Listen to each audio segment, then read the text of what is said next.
Welcome to Bunny Hugs and Mental Health, the podcast that deals with all things mental health. We talk to professionals, survivors, and loved ones about their sometimes informative, sometimes uplifting, and sometimes tragic stories. I'm your host of the show, Todd Rennebaum, advocate, recovering addict, experienced sufferer of depression and anxiety, and author of the children's book, Sometimes Daddy Cries.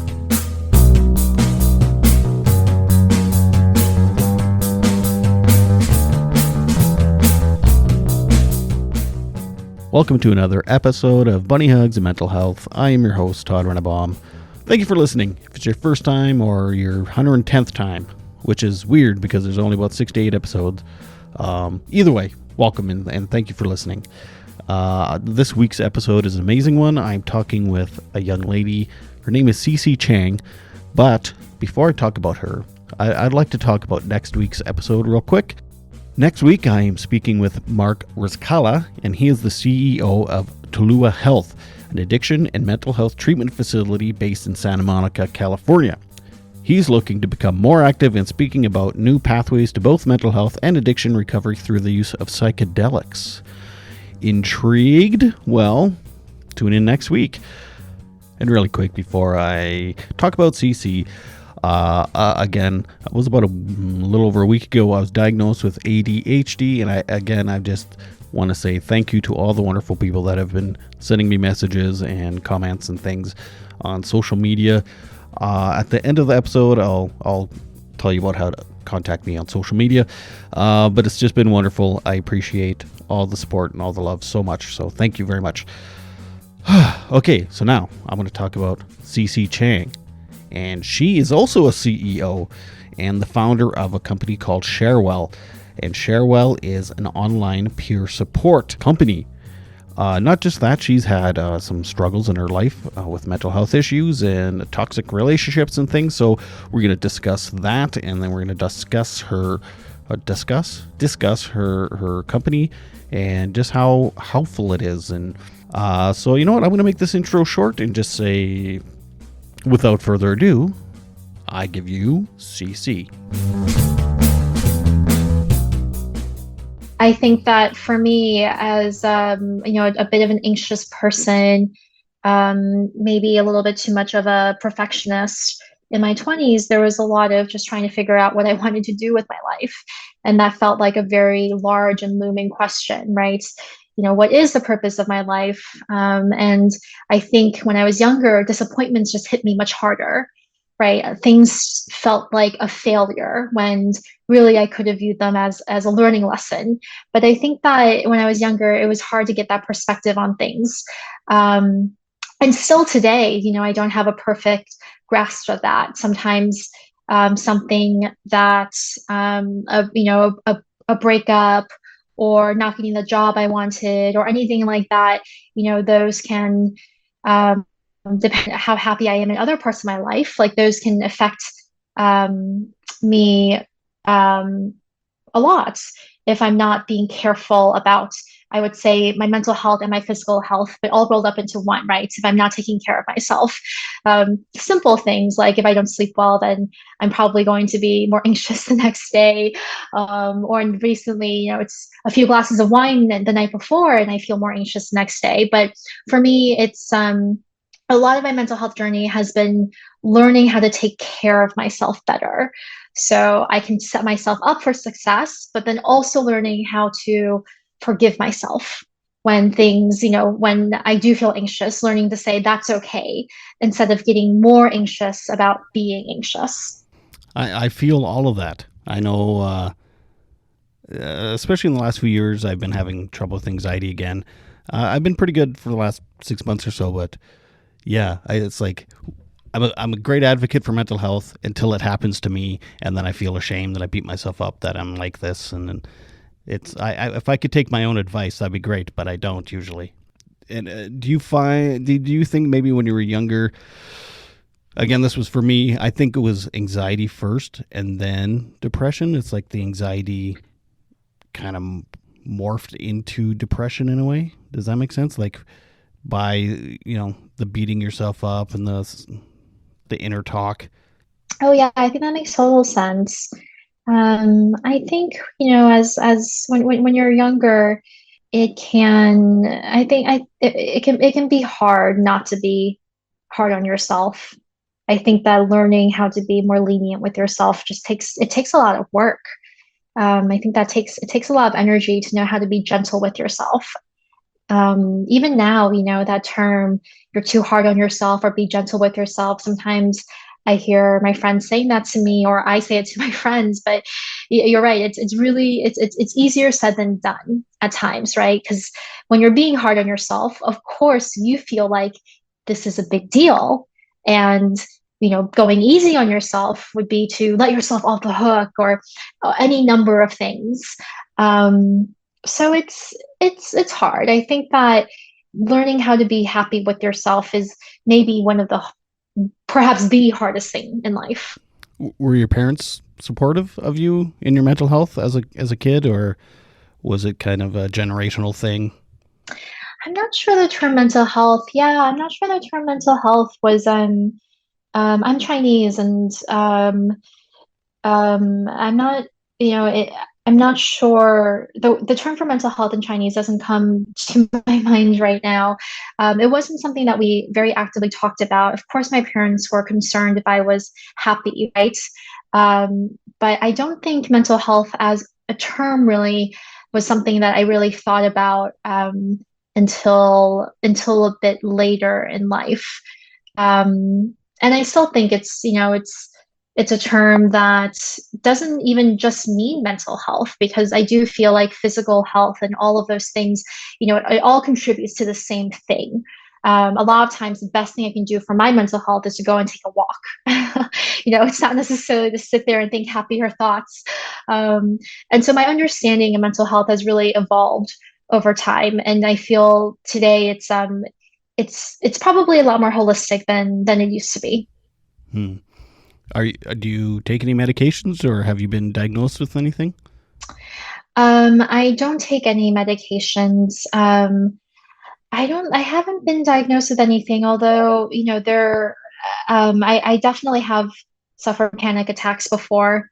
I don't know if a doctor has, validated that, it is a panic attack, right? I'm not sure there's a special definition for it, but definitely there have been times when I've been so anxious that, there's hyperventilating and my mind is stuck in one place. And it's really a horrible feeling.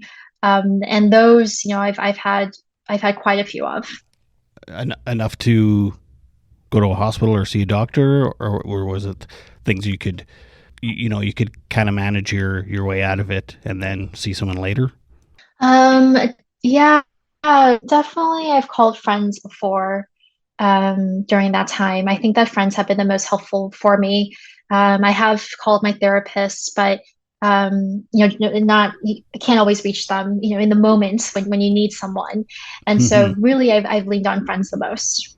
Now, you was there a particular time that was darker? Like I know in your email you mentioned something about a toxic relationship. Was that, I mean, your kind of lowest moment was around that time? That was definitely one of the hardest periods of my life. I was in a toxic relationship, and it there was a fair amount of gaslighting, a lot of lies that I wasn't able to uh, unravel until actually after I left the relationship, and only because I ended up connecting with a few other women that he had been with before me, who were able to help put the pieces of the story together, and they had also experienced, unfortunately, a very similar relationship to mine.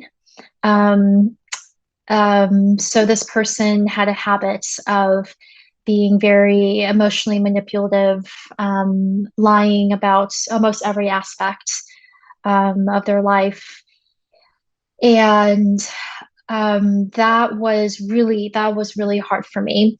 I think the hardest part of that is it took me a long time to be able to accept that there was perhaps so much lying and gaslighting involved. For most of that relationship, I felt like there was something wrong with me, and that maybe, for example, I was really losing my mind, not remembering things the way that I thought they were. We would talk about things that happened, and I realize now that perhaps it was gaslighting happening. But oftentimes my version of reality and his were just very, very different. And then only later, and then there were other things I couldn't put my finger on. And it was only after the relationship when I talked to the last woman he was with, that I was actually able to put the pieces together and realize that there was just a lot more going on than I was aware of. Mm-hmm. Yeah, I've heard that before, that um, people in relationships that are constantly being gaslit, they almost like question their sanity, because the other person gets in their head so much, and they're questioning, like, well, like, that's not how I remember it, or that's not the perspective I had. And then, they're super manipulative to the point that you're questioning your own sanity. Yeah, exactly. And I think that's the hardest part after a relationship like that is you really doubt your own sanity and your instincts on people. Um, and you really just start to question everything. You start to question basic things like, c- can people change? Should I be having empathy for people? Should I be giving people a second chance? And it's interacting with someone who tells you that they love you and yet are actively doing things that are harmful for you is really damaging, because you are being manipulated and staying in the relationship, and that person knows that they're able to, use the fact that you want to feel close to them as a way to control you, um, and to do harmful things to you. So it's really it's really quite damaging. And definitely after that relationship, um, I was more anxious than I had ever been. So that was really hard. Hmm. Was this your first, like, real, kind of a long term relationship? No, I had a few relationships in the past, and the effect, of course, but none of them were like this. Yeah, it was, this was, and when I reached out to the woman that was with him before me, I only knew her name actually, and I reached out to her. I found her on social media, and I just sent her this cold message, um, and she wrote back within 2 hours, and we talked for 5 hours that same night. And she basically told me the same thing, that when she ended her relationship, she did the same thing. She reached out to the woman that he had been with before her, because at that point, you do feel like maybe you're going crazy. But I remember telling her that the reason I'm reaching out is that the relationship just ended, and it just doesn't feel like a normal breakup or normal relationship. I couldn't put my finger on exactly what was so, off about everything. But I knew that, I had, I had dated before, I had been through hard breakups before, but this was something else. How so? There was a lot of active manipulation, um, for really no reason. It seemed to me. Uh, but of course, I know the reason this was probably just to either maintain control over the relationship, or perhaps to do active damage. I'm not sure, um, but not just that. There were a lot of little things that I felt like weren't adding up, and then I later realized it's because they weren't true. And this was after you had already broken up. It felt different, and he was still trying to manipulate you. No, no, the entire relationship was not, yeah, didn't feel right. But I spent most of it, um, I spent most of it honestly being confused and blaming myself.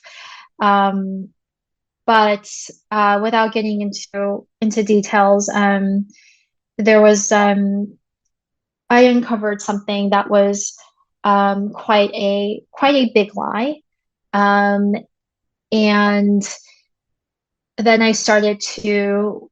It was it was such a big lie that it really threw everything else into question. And by that point, I had, there was he had cheated on me earlier in the year. And it sounds funny to say, but the cheating was actually, I mean, of course, cheating is extremely harmful and is sad, but that was perhaps the most straightforward parts of everything that happened. Everything else was a lot more covert, and a lot more complicated. And that's what made me think, wow, there's something else going on here. Because why would someone spend so much energy to, to essentially entrap a person that they say that they care about? It was just so extreme. And that's what made me reach out to to his ex, because, cheating, again, things like that. Of course, they're again, they're not great things. But that behavior, unfortunately, I can almost understand more.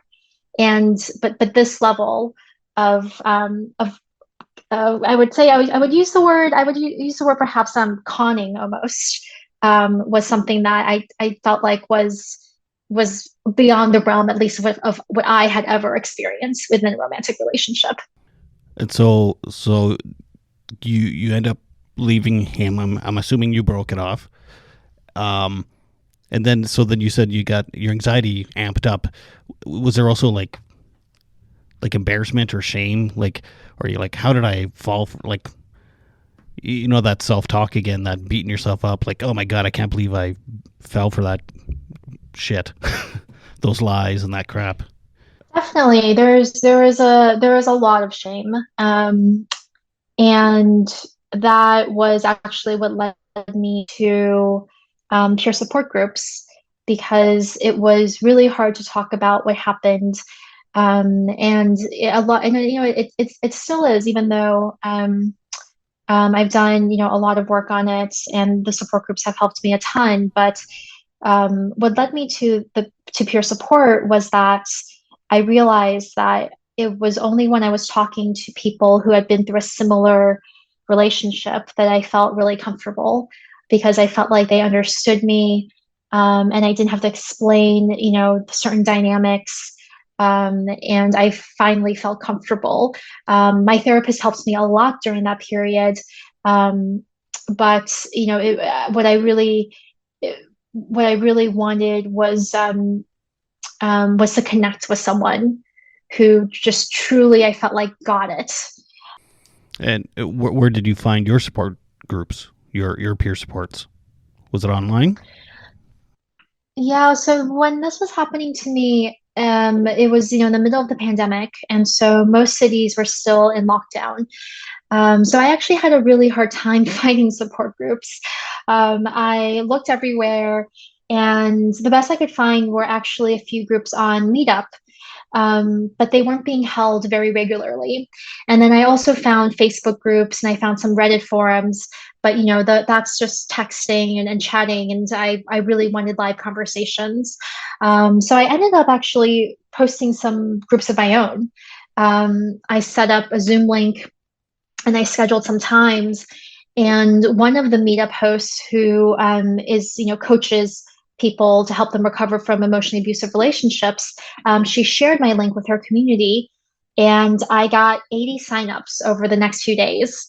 And that was my aha moment, because it just made me realize that I was not alone in wanting to talk about this, and that other people might also be having the same problem I was having, which was that they couldn't find groups to go to. So that kind of all snowballed, and it's what led me to start ShareWell, my company right now. And that was just, you found that many people just about one particular topic, and there's a lot of topics people can can have support groups for, or peer supports for.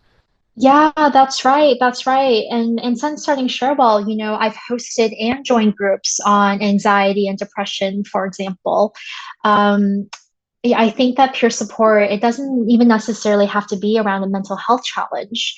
But it can be around trying to, well, again, like we said earlier, everything contributes to mental health, right? So if you're a new college grad and you're looking for a job, perhaps you don't categorize that under mental health, but it's probably a stressful time for you. So even, just around just different life transitions, life experiences. On ShareWell now, we have 10 main communities. We call each of them wells. Um, and they're around, depression, anxiety, grief is a really big one for us. But we also have a well called general mental health and another one called other support topics. And our members post support groups on anything that they're going through. One topic that we have that's really popular is just a group that's called "I Just Need Someone to Talk to," and we have a host who runs a 90-minute session every week for people who just want to chat live with someone. Hmm. That's awesome. And can anyone that's a member of ShareWell host a type of meeting and just kind of title it whatever topic they want, or how does that part work? Yeah, you can. We've built a marketplace, which means that you can go and you can find and join a group, but you can also start one yourself. And the reason we did that is because I think that people's experiences are very personal, and we're not going to be able to create all the groups that apply to every single person out there. And we launched a year ago, and so we're still relatively small, but when we get to hopefully a few million members or more than that, the goal is for anyone to be able to come on ShareWell and be able to connect to at least a few people that are going through what they're going through, which really should be possible, right? You always feel like you're alone in something, but the moment you start opening up, you realize that, oh my gosh, I have friends who are going through something similar, or they have friends of friends. And imagine if you could access the world and be able to connect with maybe even someone across the world from you, but who's experiencing something very similar. So the goal is that for anything that someone is going through, we want to be able to connect them to at least a few other people to talk about. Is there a limit size or a minimum size of the meetings? Yeah, every meeting is a minimum of 3 people. And right now we're capping the group at 12 people because we want to keep it a small group dynamic so that everyone has enough time to share. The minimum 3 is really important to us. We don't allow any sessions to start until the host of the session and at least 2 people have joined. And that really helps cut down on abuse cases. And also, if anything ever does happen, we have a third person to check in on. Hey, just a quick break. I'd just like to tell you about another great episode 37 with Reverend Chris Yaw. He is a co-founder of Accidental Impacts. That's a group dedicated to help people that have accidentally taken someone's life. And he has 30,000 people accidentally kill someone else per year in the U.S. It's often in car crashes, at work, sometimes at home. In this episode, I speak to Chris about those situations and what people can do about their PTSD, their guilt and shame. That's Chris Yaw, episode 37, Accidental Killers. So you're worried about people manipulating other people through your platform, so that's kind of a safety, is having 3 people in there, so there's always another person there just in case. Is that kind of the idea? Right, because we are allowing anyone to host and create groups. What we're doing on the safety side is we've built a lot of, the technology platform helps make sure that there is a safe environment. So yeah, so there's always 3 people. We also have blocking and reporting. So that means that if you are in a group and someone makes you uncomfortable for any reason at all, you can block that person and you will never be in another group with them again. Um, so yeah, we think that it's our responsibility as a platform to help make sure that everyday people can have great conversations with other people. And so those guardrails are really important. Do you know the stats of how many are women, how many are men that are joining and hosting and stuff? I don't have the exact stats on that. Our membership does skew to have more women, but not as much as people might think. The hosts, we probably have almost an equal number of men and women hosting, actually. If anything, I mean, maybe slightly more women, but only by a little bit. The only reason I ask is I notice with my stats for the podcast, there's more women than there is men. Is what I'm trying to say. By I think it's 60% women, something like that, or maybe 70% women. And so I think men are still having trouble finding alternative help for their mental illness, mental health, emotional support. I think a lot of men are starting to open up more and see professionals, but I think talking with other dudes or going online and being open, I think that kind of stuff, or listening to like podcasts like this, I think a lot of guys are still having trouble. So I'm just kind of thinking out loud, but I think that'd be a great place to have like a men's group. On ShareWell, I'll have a men's group night, or because a lot of men after breakups too, they have hard times, so they could have like single men, newly divorced men meetings and things like that. Or do you notice that that's happening, or is that not quite a thing yet? Yeah, I think that's a great idea. Right now, our groups are you can choose which one to be in, and then the hosts, of course, there's a description and they tell you what the topic is about and what discussion is going to be about, so people can self-select if that applies to them. So we don't have any groups for just men yet, but I imagine in the future, if that's something that our members want, then absolutely. What do you think is the most popular topic that people are wanting to talk about on ShareWell? I'd say that anxiety, depression, and probably relationship struggles are the most popular topics right now. There are a lot of people coming in after a divorce or a breakup, um, and with everything that's going on in the world, a lot of people just do have generalized anxiety. So those are probably the biggest topics right now. Hmm. Can you set the size of the meeting? Like if I was the host, I'd say I'd only want 4 or 5 people. Can I set it at that, or does it have to be a maximum of 12? You can definitely set the size. So anywhere from 3 to 12, you can decide. And right now, our sessions either run for 30 minutes, 60 minutes, or 90 minutes. So you can also choose how long you want the session to go for. And you're not suggesting this be a cure-all. It's just another tool that people can use, like in between sessions with their professionals or seeing a doctor or whatever. This is just another tool. Definitely, yes. It's another layer of supports, and just like all the other tools, I think it's most effective actually when it's used with something else. Um, but depending on where you are on your mental health journey, for some people, peer support is a great stepping stone into discovering, more things that could help them. It can be a comfortable way to start talking about these topics. But for a lot of other people, that you have a therapist, but you don't get to talk to your therapist enough, and you want additional supports. I think that's the case for many people as well, and for some other people who, for some reason, don't believe in talk therapy or don't believe in some of the other modalities. But yes, I personally really love when I hear members, talk about the other things that they're doing and how peer support is a compliment.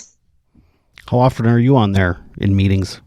Yeah, so I just recently hosted my 105th session on ShareWell. So I'm on there quite a lot, both hosting and attending sessions. And I think I always will be because it really, for me, has been so helpful. And not just, from getting out the relationship, but also in helping, again, like helping buoy my own mental health on a week by week basis. We have one well called Self-Care and Healing, and there are a lot of sessions there that are more proactive. There's this popular session there called Learning to Love Yourself, or another one about, mindfulness. And so even when I'm not actively going through something, those sessions can be nice to help me proactively think positively. Now, this is something I'd be worried about is either giving bad advice or been given bad advice. Is that something that is kind of regulated on there as well? Yeah, that's a great question. So the way that we define peer support on ShareWell is it's the sharing of experience, not advice. So that is something really important to us because I totally agree. The last thing that we would want is for people who don't have a mental health professional background or maybe are even, have negative intentions, right? Telling someone else what to do. So that is really our number one community rule when it comes to sessions, and we have it everywhere. When you enter a session, there's a button that says ground rules. You pop it up and it talks about that. All of our hosts know that, this is our one definition for peer supports. And of course, that doesn't mean that people can't, share what's helpful to them in hopes that it's helping someone else. And the way that we help members kind of self-regulate if someone is worried that they might be giving advice is to start with an I statement. And if you start with I statements, generally are coming from a personal place. So yes, that is probably the most important rule when it comes to ShareWell content. It's all video. So the sessions are video, and we do require that the video is on because we found that that makes everyone more comfortable and it helps people connect more. Um, yeah, so Says the lady with her camera off. yes, well, I have to apologize. I'm No, just not camera ready today. that's okay. Um, I'm just teasing. yeah. Yeah, so we don't allow one-on-one communication. We don't have explicit rules about sharing information, but we do have a lot of warnings of taking conversations off of ShareWell. We don't recommend that members do that.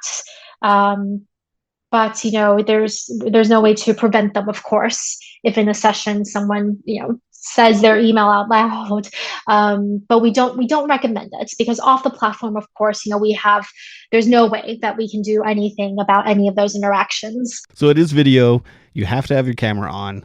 No giving advice. People can be reported. No less than 3 people. This. So yeah, I think you thought of everything, like as far as like safety and control goes, and rules. And have you found there be many rule breakers, or have people in general been pretty good? I will say that in general, people have been pretty good. I've been really, really pleasantly surprised since the launch of ShareWell about a year ago, at how well intentioned our members are, really. If anything, in sessions, I hear people get very self conscious about not giving advice and being very self conscious that they want to share something that's been helpful to them, but they don't want to come off as giving advice. And you can see that that's top of mind for them. So, it really has. You talk about, are humans essentially good or bad? And, maybe that's not the right question, but it's really inspiring to see people interact like this with each other. I believe that was on my side. But yeah, there's someone at the door, I think. But it's amazing to see people who are essentially strangers come together and be able to have a really meaningful conversation. And I think that just reminded me. I think you talked about confidentiality and privacy. I think that's one of the benefits of having virtual support groups is that there's not the fear of running into someone at a local grocery store, for example, or having them be best friends with your cousin that you didn't know about. There's a level of anonymity that the virtual groups offer. We don't ask for we ask for a display name and we ask for a username. But of course, you can choose anything that you want. So you don't have to give away personal information. And in these sessions, you can call yourself anything you like. And some people use what I believe would be their real first name, but who knows, right? And that's not important.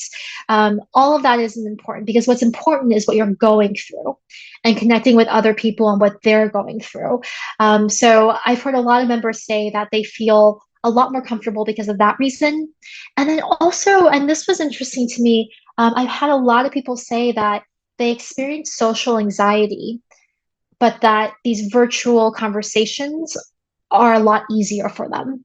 They couldn't do it if it was in person, but they feel safer because if worse got worse, they could shut off their screen or they could leave. Right? There's a lot more control of their own environment. They don't feel stuck in a physical place, and that makes me happy to hear because of course these conversations are so much better if you feel safe and comfortable. Mm-hmm.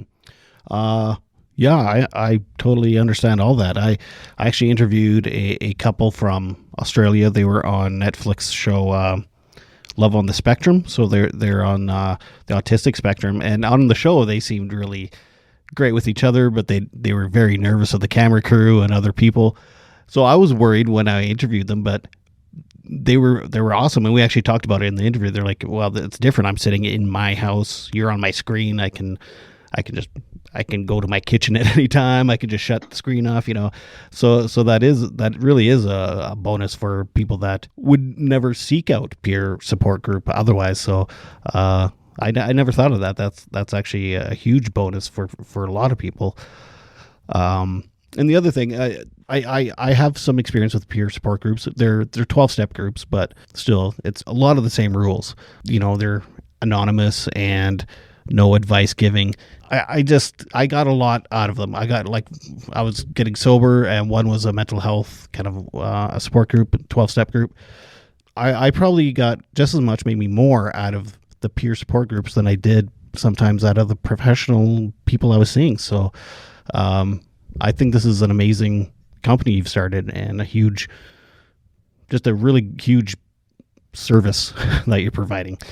So congratulations. Oh, thank you. No, thank you so much. Yeah, that means a lot. The other thing, so therapists, doctors, psychiatrists, medication, it's all very expensive. You're lucky if you see a therapist once a week. If you see them once a week, you're spending a lot of money. Even the 12-step groups, you throwing in $2, $3, $5 into the pot every time.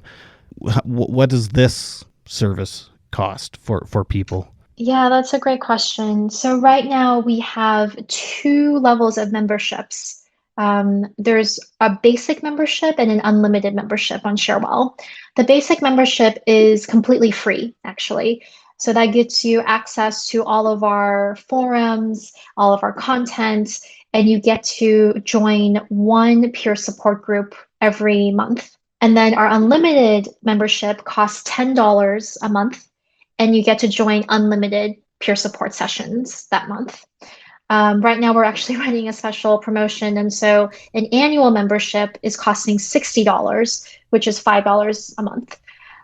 It was really important to me personally, actually, and my entire team as well, that we were able to offer a mental health resource that was really affordable and accessible to a wide demographic, and also internationally as well, where the gap in mental health care is even more extreme than in the US, unfortunately.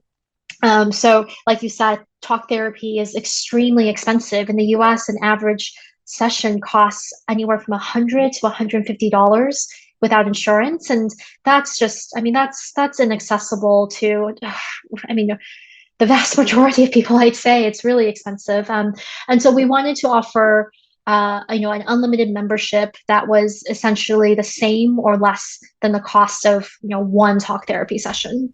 Yeah, that's amazing. I think that's more than fair. Like I said, if I went to a 12-step group, I'm throwing in $2 to $5 into the pot every time anyway.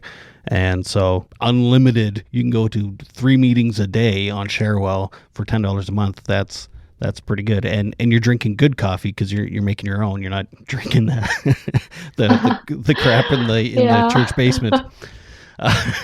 Yeah. Well, our members agree with you from what I've heard from them. When we were in beta, we weren't charging yet because not everything on the website was fully built. And when we switched to this membership model, I have to say our members, everyone said that it made a lot of sense, and they were actually happy that we were charging, because a lot of them had come to rely on these support groups so much that they were worried as a business we would go under because we hadn't been charging. And that made me feel really good, because it meant that they were getting unquestionable value out of it. And that is the goal. Yeah, you're doing something right if people appreciate that you're charging them.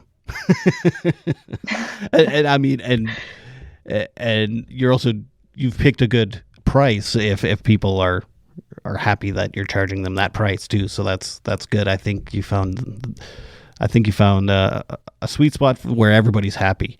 So that's good. And I mean that sale, or is that a sale? What would you call it?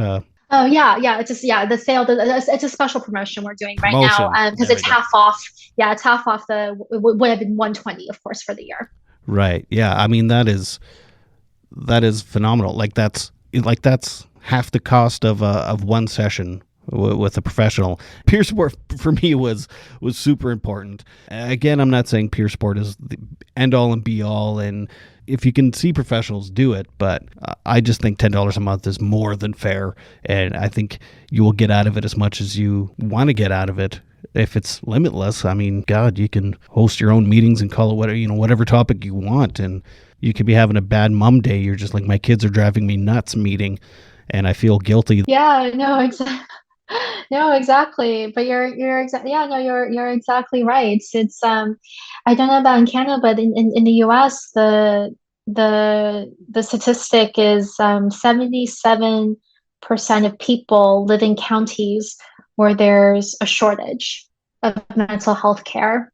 There's just not enough mental health professionals to serve. So, that's over 3/4 of the population. And elsewhere in the world, I'm imagining Canada, it's probably bad or probably or worse. And I've talked to therapists, and also therapists are also feeling burnt out as well. That's right. I mean, they've had a rough few years. Yeah. And so my friends who want to see a therapist can't find one, even if they can afford it, because a lot of them aren't taking clients. Some of them are burnt out.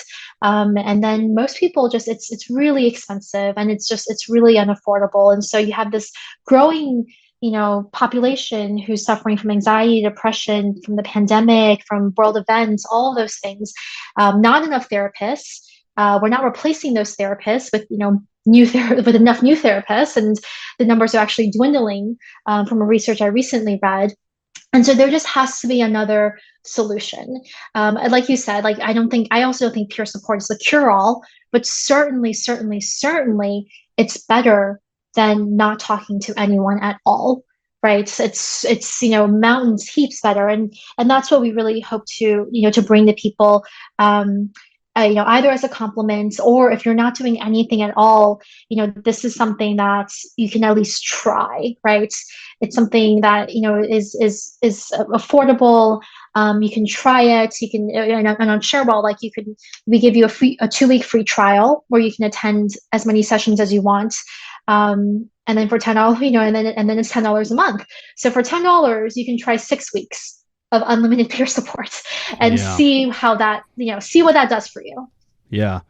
And something, I mean, I know I'm not supposed to give advice, but as I was told when I was going to AA and other meetings, it was like, don't judge it on one one meeting. Don't go to one meeting like, oh, there was an annoying guy, this sucked, or whatever. It was at a weird time of night.